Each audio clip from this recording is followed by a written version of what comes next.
নমস্কার, আমরা চলে এসেছি এবিপি আনন্দ জিএসটি কনক্লেভ 2025-এর লাস্ট অ্যান্ড ফাইনাল পর্ব নিয়ে। Presented by Shree Leathers, co-powered by Orient Jewelers, Vidol, Shamuta Cooperative Development Bank Limited, Chesme, Priyo Gopal Bishoi. Partnered by Rungta Steel TMT Bar, Nico Park. Our digital partner, ABP Live. আজকের দিনটা অনেক কিছু জানার দিন, অনেক তথ্য বিশ্লেষণ করার দিন। নতুন জিএসটির যুগান্তকারী মুহূর্ত আজকে আমরা সকলে মিলে ডিসকাস করতে চলেছি। আমাদের সঙ্গে আছেন আরও অনেক গুণী মানুষ যারা শেয়ার করবেন আজকে তাদের মতামত, তাদের ভাবনা, তাদের চিন্তা। এবং আমাদের এই প্যানেল ডিসকাশনকে লিড করার জন্য আমি মঞ্চে ডেকে নেব আমাদের ভীষণ প্রিয় সেই মডারেটরকে, মিস্টার অরিজিৎ চক্রবর্তী। আর এইবার ডেকে নেব আমাদের মাননীয় প্যানেলিস্টদের। প্রথমেই আছেন mister Shreyansh Surana, managing director, Bazaar style retail limited. Let's welcome on stage Mr. Supriyo Chakraborty, Group Advisor, BP Poddar Hospital and Medical Research Limited. Mr. Arya Suman, Managing Director, Eden Realty Group. Mr. Shomnath Ghosh, Partner, Metro Pharma. Time to welcome our next panelist, Mr. Amit Malaktala, Managing Director, Topsil Toyota. And our final panelist, Mr. Shoibal Kaur, economist. Let's welcome Mr. Shoibal Kaur with a huge round of applause. So, without wasting any more time, let's start the discussion. Over to you. Thank you. Thank you so much. আমাদের সাথে উপস্থিত রয়েছেন mister Shreyansh Surana, managing director, Bazaar style retail লিমিটেডের। তো ফার্স্টেই আমি ওনার কাছেই চলে যাব। এই যে মূলত 2500-এর নিচে যেখানে একটু কম জিএসটি লাগছে, সেইখানে আফটার রিফর্ম মার্কেটে বা সাধারণ মানুষের রিয়াকশন কি কিংবা এফেক্টটা কি হয়েছে সেটা যদি দর্শকদের একটু বোঝান। मैं पहले आपको समझाना चाहूँगा कि कपड़े में टैक्स लगता कैसे था। तो 1000 के नीचे 5% टैक्स था और 1000 के ऊपर में 12% टैक्स था। गवर्नमेंट ने जब ये रूल बनाया कि 1000 से ऊपर के जितने भी आर्टिकल है 2500 तक के, उस पर 12% की टैक्स की छूट दी जाएगी। इसका इम्पैक्ट ये हुआ कि गारमेंट्स में 7% का प्राइस रिडक्शन हुआ between the price of 1000 to 2500, जिसके अंदर में असॉर्टमेंट लेवल पे जो कंज्यूमर, जब फेस्टिवल होता है तो सबके मन में होता है कि मैं थोड़ा सा महंगा ख़रीदूँ, लेकिन ख़रीद नहीं पाते हैं क्योंकि पॉकेट अलाउ नहीं करता है। तो इसके कारण मेरे को लगता है कि काफ़ी सारा इम्पैक्ट आया है। अभी फुल फ्लेजेड नहीं मिला है गारमेंट्स में, बट ग्रेजुअली मिलेगा, क्योंकि अब कस्टमर हिचकिचाएगा नहीं खरीदने से पहले, क्योंकि उसे वहाँ पे 7% का डिस्काउंट मिलेगा। और हमने जितनी भी इन्वेंट्री थी हमारी, उसमें सब में सारे के सारे इन्वेंट्री पे जो 1000 के ऊपर थे, तो पूरा 7% का बेनिफिट कस्टमर को पास ऑन किया। Thank you so much. আমি আরও একবার আপনার কাছে আসবো, তবে আমরা আমাদের সঙ্গে পেয়ে গেছি মিস্টার সুপ্রিয় চক্রবর্তী মহাশয়কে, যিনি group adviser, BP Poddar hospital and medical research limited.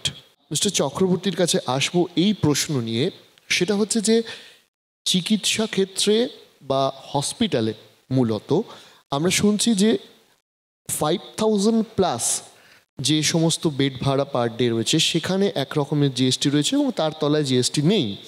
আপনি যদি একটু বুঝিয়ে বলেন যে এই যে জিএসটির বিষয়টা কোথায় আছে আর কোথায় নেই, তাহলে আমাদের দর্শকদের খুব উপকার হয়। এখন আজকালকার দিনে যে কোনো হসপিটালে, প্রাইভেট সেক্টর হসপিটালে 5000 টাকার নিচে বেড ভাড়া পাওয়াটা কিন্তু খুবই শক্ত, এবং সেই জিএসটি তো পরোক্ষভাবে পেশেন্টের পকেটের ওপর দিয়ে যাচ্ছে। জিএসটিতে যেটা বলা হলো যে লাইফ সেভিং ড্রাগ, সেই ওষুধগুলোকে অনেকটা কম করে দেওয়া হচ্ছে, যাতে পেশেন্টের ক্ষেত্রে পেশেন্ট সেটা বিয়ার করতে পারে বা তার খরচা বহন করতে পারে। কিন্তু শুধু তো ওষুধ নয়, যখন একজন পেশেন্ট ক্রিটিক্যাল কেয়ারে ভর্তি হলো, তখন ওষুধের সঙ্গে যদি কোনো পেশেন্টের ভেন্টিলেটার সাপোর্ট লাগে, তাহলে তার ভেন্টিলেটার সার্কিট লাগছে, তার বিভিন্ন কনজিউমেবল লাগছে। তো এই পরিষেবাগুলো কিন্তু সবটাই এই 18% কিন্তু তার জিএসটি কিন্তু রয়েই গেছে, যেটা কিন্তু কোনো অংশেই কোনো কম হয়নি। সেক্ষেত্রে কেমোথেরাপিতে কিছু ড্রাগ আছে যে ড্রাগগুলোর ক্ষেত্রে জিএসটি শূন্যতে করা হয়েছে 5% থেকে। কিন্তু কোশ্চেনটা থেকে যাচ্ছে একটাই, সেটা তো কিছু সংখ্যক মানুষের মধ্যে সীমাবদ্ধ, এবং সেই ড্রাগগুলো যদি ওই সংখ্যক মানুষের প্রয়োজন পড়ে তবেই সেক্ষেত্রে সেটা লাগছে। সেক্ষেত্রে যেই বিপুল সংখ্যক পেশেন্ট যে ক্রিটিক্যাল কেয়ারে ভর্তি হচ্ছে বিভিন্ন রকম ক্রিটিক্যালিটি নিয়ে, সেই মানুষগুলোর তো কোনো খরচা তো কম হলো না। তো সেই কারণের জন্য আমরা চাইবো সর্বদা সরকারের কাছে, যদি ক্রিটিক্যালের কথাই মাথায় রাখা হয় তাহলে ক্রিটিক্যাল কেয়ারে যে সমস্ত জিনিস সামগ্রিকভাবে ইউজ হয় সেই ক্ষেত্রেও সরকারকে একটু নজর দিতে হবে, এবং হসপিটালের পক্ষ থেকে সেটা আমাদের সর্বদা চাহিদা থাকবে সরকারের কাছে। অনেক ধন্যবাদ মিস্টার চক্রবর্তী। একটা খুব গুরুত্বপূর্ণ বার্তা যেটা আমাদের সমাজ কিংবা আমাদের মানুষের প্রত্যেকের জন্য প্রয়োজনীয়, সেটা উনি বললেন, তুলে ধরলেন। ইনফ্যাক্ট আমাদের সঙ্গে রয়েছেন mister Arya Sumant, managing director Eden realty group. ওনার কাছে আসবো এই প্রশ্ন নিয়ে যে অন্যান্য অনেক সেক্টরে তো জিএসটির পরিবর্তন ঘটেছে, সেটা রিয়েল এস্টেট সেক্টরে অতটা ঘটেনি। তা আপনার কি মনে হয় যে অ্যাফোর্ডেবল ফ্ল্যাট বা অ্যাফোর্ডেবল হাউস যেগুলো রয়েছে সেইখানে কি কিছু রিফর্ম হলে পজিটিভ বার্তা যেতে পারতো বা পজিটিভ এফেক্ট হতে পারতো মার্কেটে? When we looked at the new GST reforms in the GST 2.0, we didn't find any mention of real estate industry. So we were actually hoping that some or the other incentives would have come our way. So when GST had initially come in 2017, they had understood that affordable segment needs special care. So they had come up with differential pricing around that time, because 80% of our population falls in that category, and housing is one of the most important needs. Come 2019, we were very surprised when the input tax credit was taken away from this industry. It was good in a way that it simplified it, but simplification at the cost of rationalization is something which should not have been done. So currently, in 2019, when this new regime had come up, they had said 45 lakhs is what constitutes an affordable housing. What is surprising is that even after 6 years, that 45 lakhs is still same. Even if it was adjusted for inflation, the amount would have been somewhere close to 60-65 lakhs. So this is where we believe that we have been treated as orphans, and this industry has been completely neglected. We believe that if more attention is given to this industry, then definitely it would benefit the country at large. Thank you so much. আমি ওনার কাছে আরও একবার আসবো, তবে তার আগে আমাদের সাথে আজকে উপস্থিত রয়েছেন mister Somnath Ghosh, partner metro Pharma. Mister Ghosh, আপনি আমাদেরকে একটু বলুন যে আফটার রিফর্ম এই যে প্রতিদিনের প্রয়োজনের বেশ কিছু ওষুধ আজকের ডেটে বহু মানুষের লাগে, তো সেই যে প্রতিদিনের প্রয়োজনীয় বা এমার্জেন্সি ওষুধ যেগুলো আছে সেখানে মানুষ কি সুবিধা পেতে চলেছে? আমাদের দীর্ঘমেয়াদী বা স্বল্পমেয়াদী যে কোনো রোগেরই জন্য ওষুধ প্রয়োজন। আমাদের নিত্য প্রয়োজনীয় ওষুধের মধ্যে ম্যাক্সিমামটাই জিএসটি আগে ছিল 18% এবং 12%, সেটা কমে এখন 5% এসছে, এবং যেগুলো হচ্ছে আপনার জীবনদায়ী ওষুধ আর কি, সেগুলো 5% থেকে 0 হয়েছে। এমআরপির ওপর যদি 6 to 11% মোটামুটি এমআরপি কমে, তাহলে মানুষের পক্ষে খুবই সুবিধা হয়েছে। জিএসটি যে ইনপুটটা ছিল সেটা জিএসটির ঘরে পড়ে থাকছে, সেটা 2 থেকে 3 মাসের পর সেটাকে আমরা রিকভার করে ফেলতে পারবো। সুতরাং পার্সেন্টেজ অফ প্রফিট যেটা থাকতো রিটেলার এবং হোলসেলারদের, দুটোই আমাদের একই থাকছে, জিএসটির আগে জিএসটির সময়, কমে যাওয়ার পরও জিএসটির সময়। তো আমাদের দিক দিয়ে প্রফিটের দিক দিয়ে কোনো রকম আমাদের ক্ষতির আশঙ্কা নেই।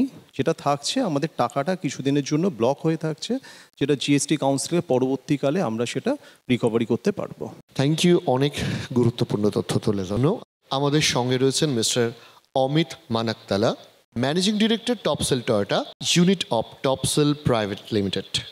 বাঙালি কিংবা ভারতীয়, তাদের কাছে একটা স্বপ্নের মুহূর্ত হচ্ছে আমাদের ঘরে, আমাদের পরিবারে একটা গাড়ি হবে। তো আপনি আমাদেরকে একটু বলুন যে আপনাদের বিভিন্ন গাড়ি, তার বিভিন্ন সেগমেন্ট রয়েছে, হ্যাচব্যাক, এসইউভি, সেডান ইত্যাদি।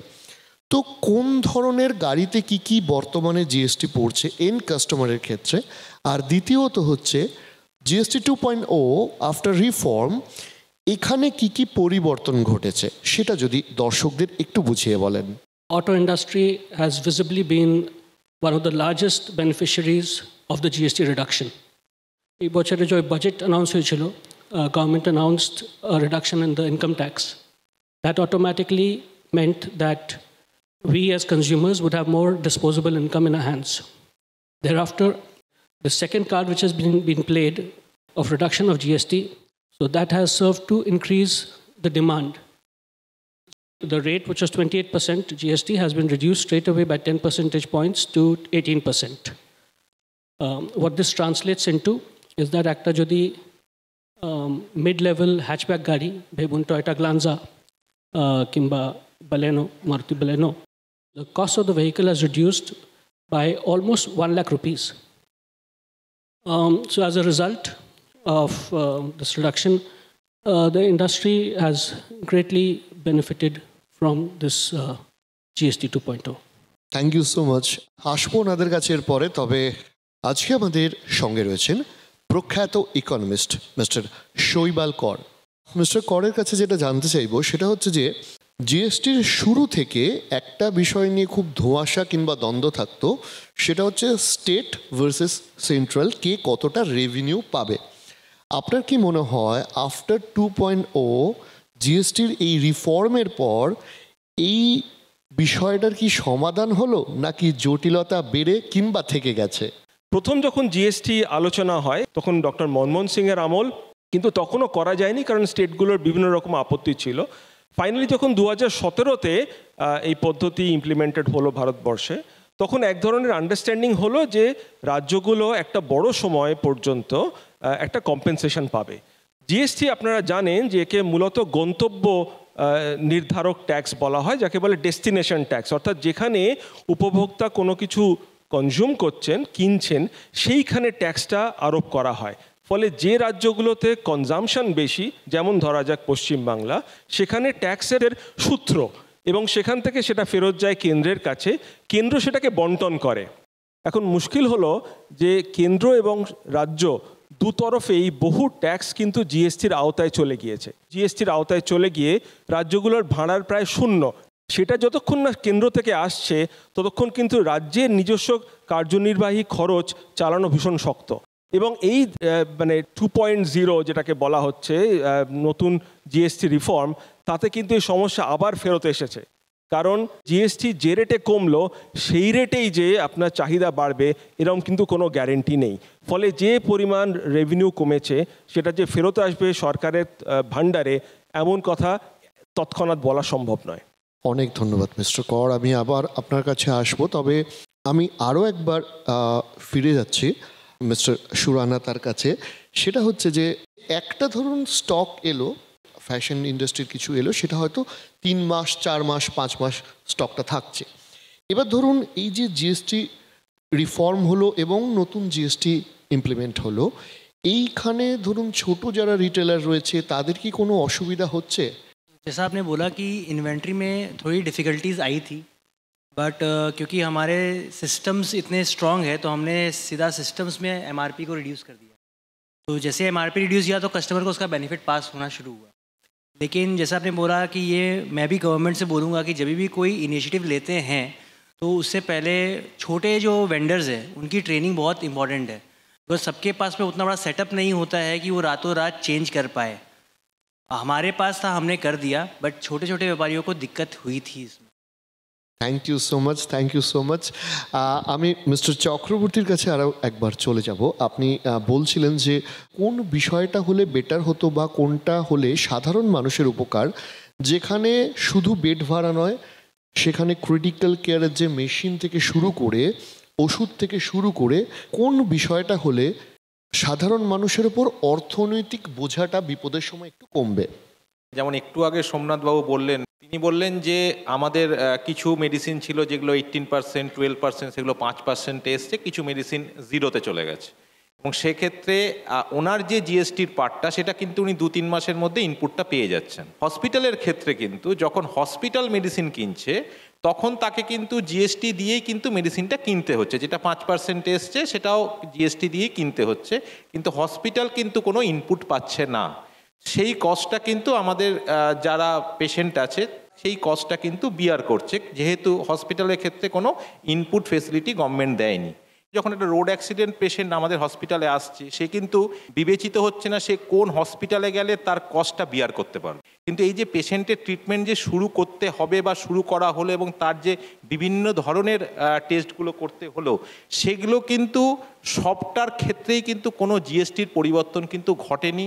সেক্ষেত্রে আমাদের সরকারের কাছে অনুরোধ থাকবে, ক্রিটিক্যাল বিভাগের যে বিষয়গুলো আছে, শুধু ক্যান্সার মারণ রোগ নয়, অনেক রোগই আছে যেটা ক্রিটিক্যাল কেয়ারের ভীষণভাবে মানুষকে আসছে, সেই রোগের ক্ষেত্রে সরকার যেন মাথায় রেখে এই ক্রিটিক্যাল কেয়ারে যে সমস্ত জিনিসগুলো লেগে থাকে সেগুলো কিন্তু পরোক্ষভাবে কিন্তু ডাইরেক্টলি পেশেন্ট বিয়ার করছে, এবং এটা কিন্তু যখন তখন যদি পেশেন্ট না করাতে পারে সেই সময়, তাহলে কিন্তু পেশেন্টকে মৃত্যুর সম্মুখীন হতে পারে। অনেক অনেক অনেক ধন্যবাদ আপনাকে খুব গুরুত্বপূর্ণ বিষয় তুলে ধরার জন্য। আমি আরও একবার মিস্টার সামন্তের কাছে যাব, এই বিষয় নিয়ে যাব যে টেম্পোরারি জিএসটি রিলিফ নিয়ে বারবার একটা রিয়েল এস্টেট ইন্ডাস্ট্রিয়ালিস্ট যারা রয়েছে তাদের থেকে কথা ওঠে বা দাবি ওঠে।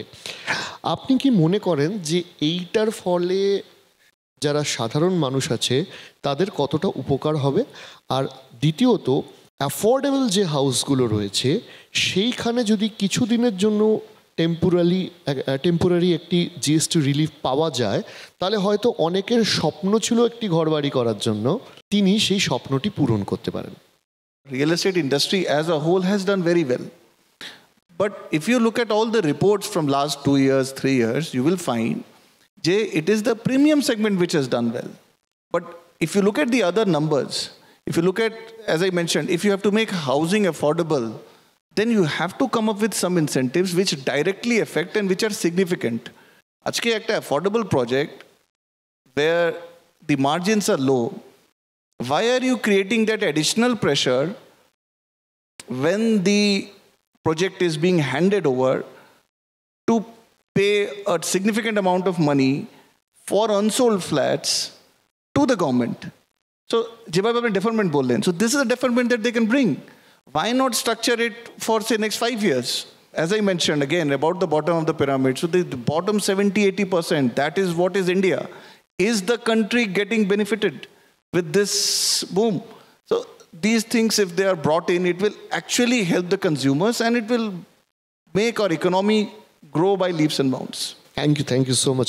মিস্টার ঘোষের কাছে আরও একবার চলে যাব, সেটা হচ্ছে এই যে ফার্মা ইন্ডাস্ট্রি আছে সেখানে বেশ কিছু প্রোডাক্টে বেসিক্যালি যদি স্পেশালি ডার্মা প্রোডাক্টে দেখা যায়, তাহলে কোনটা মেডিসিন এবং কোনটা লাক্সারি কিংবা কসমেটিক প্রোডাক্ট সেখানে একটা কনফিউশন তৈরি হয়। তো আপনারা কি মনে করেন, যেমন ধরুন ফেস ওয়াশ, শ্যাম্পু, এগুলো অনেক ক্ষেত্রে ডাক্তারবাবুরাও রেকমেন্ড করে, অনেক ক্ষেত্রে এটা কসমেটিক হিসেবে ইউজ হয়, তো এইখানে কি কোনো এখনো পর্যন্ত জটিলতা রয়েছে আপনি মনে করেন? এখানে জটিলতা রয়েছে। বর্তমানে ডাক্তাররা যে মেডিকেটের যে লাক্সারি প্রোডাক্ট প্রেসক্রিপশন করছে, এখন অনেক মানুষই তারা ফেস ওয়াশ এবং শ্যাম্পু বা আরও অন্যান্য জিনিস তারা হচ্ছে মেডিকেটই কিনতে চাইছে। সেখানে জিএসটি কিন্তু খুব একটা কমেনি। লাক্সারি ক্ষেত্রে যে আপনার জিএসটিটা ছিল যে ক্ষেত্রে আর কি, সেগুলো যে পার্সেন্টেজ ছিল সেই পার্সেন্টেজই আছে। মেনলি যেগুলো মেডিসিন সংক্রান্ত ইউজ হয় সেগুলো কিছু কিছু ক্ষেত্রে 18 থেকে 5 হয়েছে, কিন্তু ম্যাক্সিমাম স্কিন কেয়ার ক্ষেত্রে যেগুলো লাক্সারিভাবে ইউজ হয় সেগুলো যেটা ছিল সেটাই রয়েছে। ওকে, আমি আরও একবার মিস্টার অমিত মানাকতালার কাছে চলে যাব। সরকারের সাথে যারা কার ইন্ডাস্ট্রির যারা রিটেলার রয়েছে তাদের একটা সমস্যা হচ্ছে যে, আমি শুনছিলাম একটি রিপোর্টে প্রায় 2,500 কোটি টাকার একটা শেষ এখনো পর্যন্ত জমা হয়েছে, যেটা আইটিসিতে পাওয়া যায়নি। তো সেইটা নিয়ে ঘটনাটা ঠিক কি এবং আপনাদের এটা নিয়ে বক্তব্য কি, সেটা যদি একটু বলেন। I think the GST Council needs to deliberate and study the impact of the policy the changes in the policy that it is making before it announces it. যেভাবে আমি বুঝাচ্ছিলাম কি আগে সেস হতো, তো there was a GST rate and there was a cess on top of that. When this transition happened, the GST Council announced that the cess, which was a valid input credit in our GST ledger, would lapse on the date when the new GST would come in. And then when after a month customers did purchase, they were purchasing at the reduced GST rate, and we were left with the cess input credit in our books. Government কিছু একটা আমাদের রাস্তা দেখাচ্ছে না কি এই যে cess আমাদের credit আছে, how do we set it off? This has not been clarified by the government. Also, even on the stock, the cess which we had taken input credit should be reversed, which is quite unusual, and clarification has been sought on this, but we have still not heard anything positive on this. Thank you so much. আমি আমাদের mister করের কাছে যাব। আপনার কি মতামত, জিএসটির কতটা effect overall আমাদের জিডিপিতে পড়বে বা পড়ে? প্রশ্ন হলো যে জিএসটি কমানোতে কি চাহিদা এককভাবে বাড়ে? মানুষের যদি রোজগার না থাকে, ক্রয় ক্ষমতা না থাকে, আপনি জিএসটিকে 18 থেকে 0 করে দিলেও সে কিন্তু কিনতে পারে না। সুতরাং মানুষের ক্রয় ক্ষমতা বাড়ানোর জন্য যে যে পদ্ধতি নেওয়া দরকার সেগুলো থেকে কিন্তু সরকার সম্পূর্ণ আগ্রহী এমন বলা যাচ্ছে না। মানুষের চাকরি এবং তার ক্রয় ক্ষমতা বাড়ানোর অনেক বেশি প্রয়োজন, শুধু জিএসটি কমানো নয়। এইগুলোকে প্যারালাল এবং সাইমালটেনিয়াসলি না করতে পারলে সরকারের এই পদ্ধতিগুলো কিন্তু সাকসেসফুল হবে না। অনেক অনেক ধন্যবাদ। আমাদের আজকের এই অনুষ্ঠানের মধ্যে দিয়ে অনেক গুরুত্বপূর্ণ তথ্য উঠে এলো। আমরা এই জিএসটির মতো একটি কঠিন বিষয়কে বেশ কিছুটা সহজ সরলভাবে বোঝাবার কিংবা বোঝবার চেষ্টা করলাম। আমি অনেক অনেক ধন্যবাদ জানাচ্ছি আমাদের এবিপি আনন্দের পক্ষ থেকে আমাদের যারা অতিথি রয়েছেন, যারা বক্তা রয়েছেন তাদের প্রত্যেককে।